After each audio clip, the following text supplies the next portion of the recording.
안녕하세요, 새삐입니다. 오늘은 자신만의 그림 스타일은 어떻게 만드는지에 대해서 이야기해 보려고 합니다. 많은 그림 그리는 분들이 자신만의 스타일을 가지고 있고 또 가지고 싶어 하죠. 그걸 어떻게 만드는지 모르는 분들이 많아요.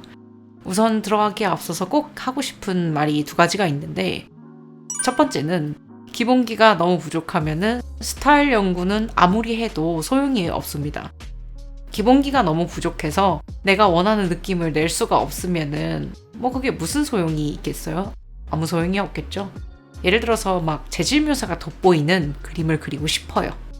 그런데 재질 묘사를 할 줄 모른다면 내가 의도한 그림을 그릴 수가 없겠죠? 이처럼 그림은 내가 무엇인가를 표현하기 위해서 반드시 익혀야 하는 기술이 있습니다. 내가 화장실 타일을 깔고 싶어요. 그럼 타일 미장 기술을 알아야 되고, 머리 내 손으로 자르고 싶으면 미용 기술을 알아야 합니다. 그 어떤 기술도 모른 채 내가 하고자 하는 마음만 있다고 창작을 해낼 순 없어요. 특히 사람을 그리는 일러스트레이션에서는 사람 그 자체를 예쁘게 그릴 줄 알아야 그 다음도 있는 거죠. 내가 아직 사람을 예쁘게 그릴 줄 몰라요. 인체도 잘 모르고 얼굴도 잘 못 그리고, 그런데 거기서 스타일에 대해서 말할 수가 없는 겁니다. 그러니 기본기가 부족한 분들은 창작을 잠시 내려놓고 반드시 기본기를 쌓기를 바랍니다. 두 번째로는 모두가 다 자신만의 그림 스타일이 없다고들 합니다. 하지만 실제로 그렇진 않아요. 놀랍게도 아무리 기본기가 떨어지고 모자란 그림들도 스타일은 다 있습니다. 왜냐면 사람은 자신만의 미학이라는 게 있어요.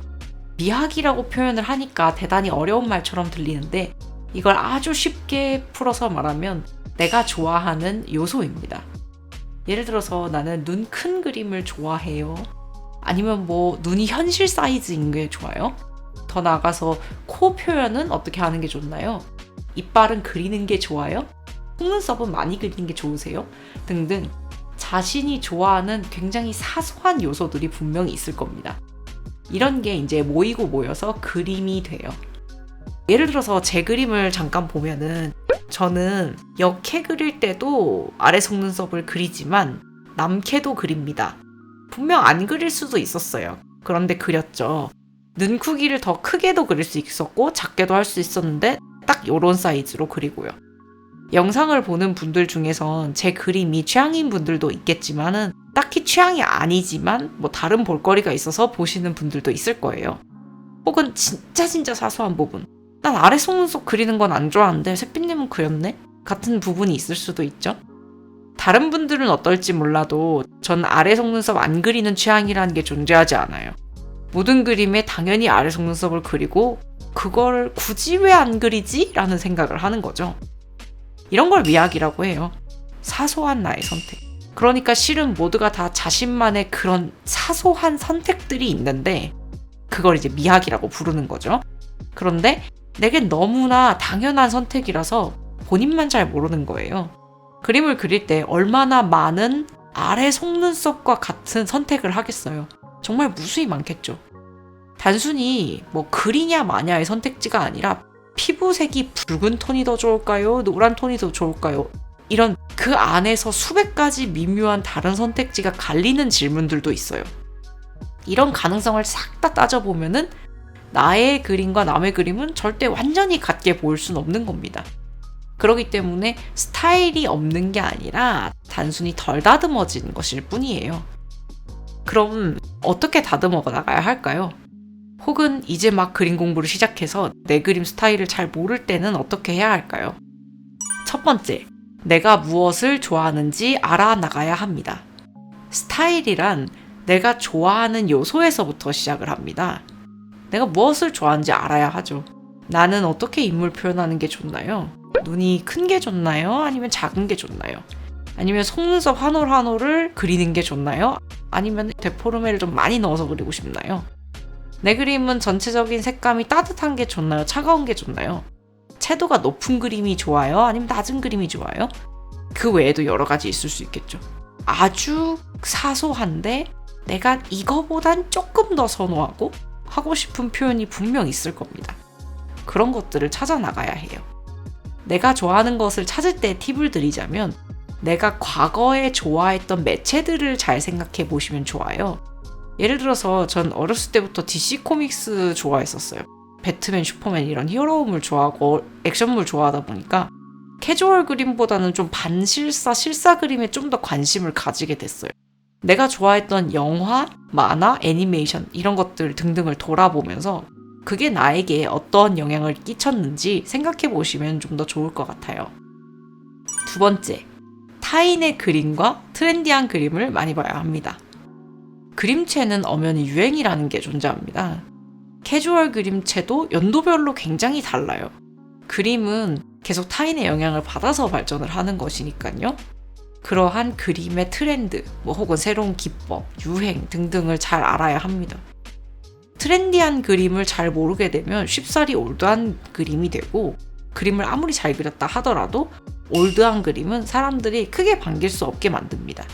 실제로 그림 그린 작가가 나이가 많아서 올드한 그림을 그리면 그 작가가 오랫동안 프로 생활을 해오면서 생긴 팬들이 있을 거죠. 그러한 팬들이 그 그림을 좋아해 줄 수 있지만, 그림을 막 이제 시작한 사람이, 나이도 어린 친구가 그림을 올드하게 그리면 안 되는 거죠. 세 번째, 내가 좋아하는 부분을 모작해 봐야 합니다. 혹시 모작 관련 영상을 안 보신 분들은 우상단 카드 클릭으로 이전 영상을 꼭 봐주시기 바랍니다. 그림은 가끔 눈으로 봐선 습득이 안 되고 손으로 반드시 그려봐야지만 알게 되는 부분도 굉장히 많아요. 그래서 눈으로만 트렌디한 그림이 뭐다라는 지식을 아는 게 아니라 직접 그리다 보면 생각보다 이 표현이 나와 맞지 않을 수 있고, 그냥 가벼운 마음에 시작했던 모작이 그림은 그릴수록 생각보다 굉장히 마음에 드네? 라는 생각이 들 수도 있어요. 이렇듯 그림은 머리로 이해하고 좋아하는 영역이 있는가 하면 그림을 직접 그려서 손이 좋아하는 부분도 있어요.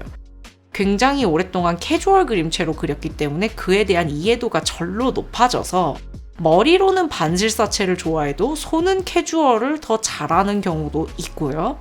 이런 부분은 모작을 해봐야지만 알 수 있게 됩니다. 눈으로만 그림을 구경하면 절대 몰라요. 마지막으로 창작을 하되 여태까지 모작했던 부분들을 조금씩 변형하면서 그려봐야 합니다. 자신의 그림을 그리면서 내 스타일의 경험치를 쌓는 겁니다. 스타일은 누적인 거죠. 한두 장 그림을 그려본다고 생기는 게 아니에요. 여러분들이 좋아하는 작가님들도 연도별로 그림을 나열해보면 몇 년 전 그림과 지금 그림이 굉장히 다른 분들도 많습니다. 그림을 그려나가면서 발전을 시켜나가는 거죠.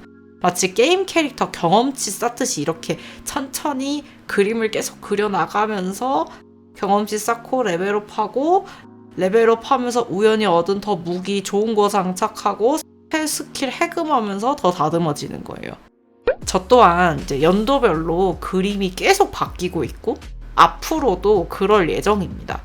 새로운 스타일과 기법은 늘 나오는 거고 뒤처지고 싶지 않거든요. 그래서 스타일의 완성이란 것은 없습니다. 늘 발전시키고 다듬어 나갈 뿐인 거죠. 그래서 한 방에 생기지 않고 완성되어도 안 된다고도 할 수 있다고 생각해요. 고인물은 썩을 뿐이니까. 그래서 저도 마찬가지지만 여러분들도 제가 오늘 말씀드린 순서를 계속 반복해 보셔야 합니다. 내가 좋아하는 게 무엇인지 알아보고, 타인의 그림과 트렌드 알아보고, 내가 좋아하는 그림 모작하고, 그를 응용해 창작을 해보며 변형을 해나간다. 그림 한두 장 안에 완성된 스타일을 만들려고 시도하지 마시고 캐릭터 레벨업 하듯 천천히 이렇게 만들어 나가보세요. 오늘도 시청해주셔서 감사합니다.